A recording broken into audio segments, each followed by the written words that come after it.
Welcome back to Mrinal recipes. आज आपण बघणार आहोत मटन करीची रेसिपी। त्यासाठी सगळ्यात आधी इथे मटन वॉश करून घेतलेलं आहे।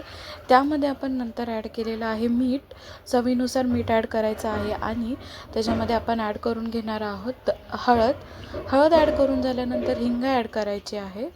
हिंग आपण थोडंसंच ॲड करणार आहोत। चवीनुसार मीठ ॲड करायचं आहे आणि अर्धा ते 1 चमचा तुम्ही इथे हळद जी आहे ती ॲड करू शकता, छोटा चमचा। त्यानंतर आपण हे प्रॉपरली मिक्स करून घेणार आहोत आणि मिक्स करून झाल्यानंतर आपण थोड्या वेळ आपलं जे मटन आहे ते मॅरिनेट करायला ठेवायचं आहे। आता आपला मसाला जो आहे तो लावून झालेला आहे, सो आपण त्याला मॅरिनेट करायला ठेवायचं आहे। त्यानंतर आपण सूप बनवायला चालू करायचं आहे।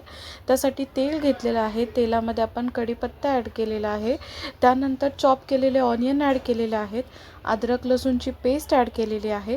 त्यानंतर जे मॅरिनेट केलेलं आपलं मटन होतं ते आपण मटन ह्याच्यामध्ये ॲड केलेलं आहे आणि आपण मिक्स करून घेणार आहोत।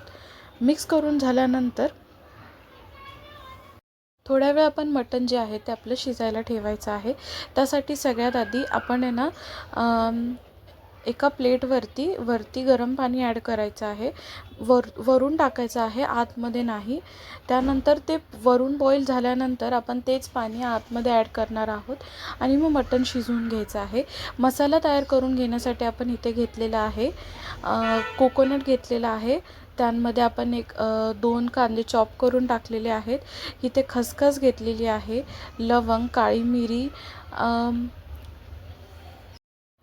दालचिनी घेतलेली आहे आणि आपण ह्याच्यामध्ये ना डायरेक्ट आपण धने घेतलेले आहेत मोठेवाले।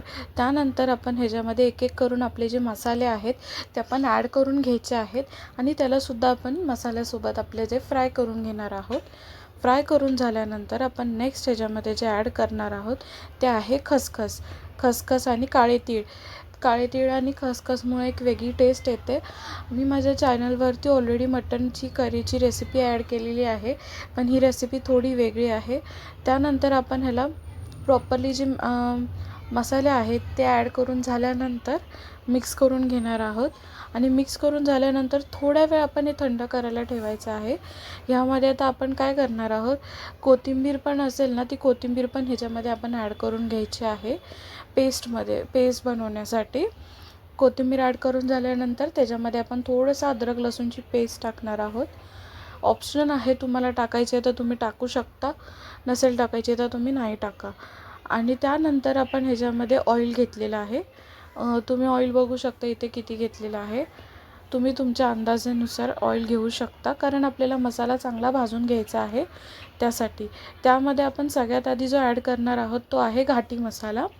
घाटी मसाला इथे 2 ते 3 चमचे आम्ही ॲड केलेला, अजून एक एक्स्ट्रा चमचेसुद्धा ॲड केलेला, कारण हा मसाला जो होता तो जास्त तिखट नव्हता, त्यासाठी आम्ही जास्त ॲड केले होते। तुम्ही तुमच्या मसाल्यानुसार ॲड करू शकता। त्यानंतर आपण जी पेस्ट बनवली होती ती पेस्ट आपण ह्याच्यामध्ये ॲड केलेली आहे आणि आता भाजून घेणार आहोत आपण चांगल्यापैकी। भाजून झाल्यानंतर आपण त्याच्यावरती थोड्या वेळ झाकण ठेवायचं आहे, ते मसाला चांगला भाजला पाहिजे त्यासाठी। त्यानंतर आपले जे सूप बनलं आहे ना, ते सूप आपण थोडंसं ह्याच्यामध्ये ॲड करायचं आहे आणि मिक्स करायचं आहे। त्यामध्ये ना आपण मटन मसालासुद्धा ॲड करणार आहोत।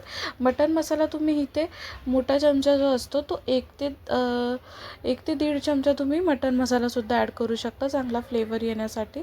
नंतर हा मसाला जो आहे तो आपण सूपमध्ये ॲड करणार आहोत आणि मग आपण त्याला एक चांगलं मिक्स करून घेणार आहोत। मसाला ॲड करून झाल्यानंतर आपण ना पाणी थोडंसं गरम करून घ्यायचं आहे आणि गरम पाणी आपण त्याच्यामध्ये ॲड करणार आहोत। त्यानंतर आपण मिक्स करून घ्यायचं आहे, बॉईल करायला ठेवायचं आहे आणि ते चांगलं बॉईल झाल्यानंतर आपण वरून कोथिंबीरनी गार्निश करणार आहोत। सो कशी वाटली तुम्हाला ही रेसिपी कमेंट करून सांगा।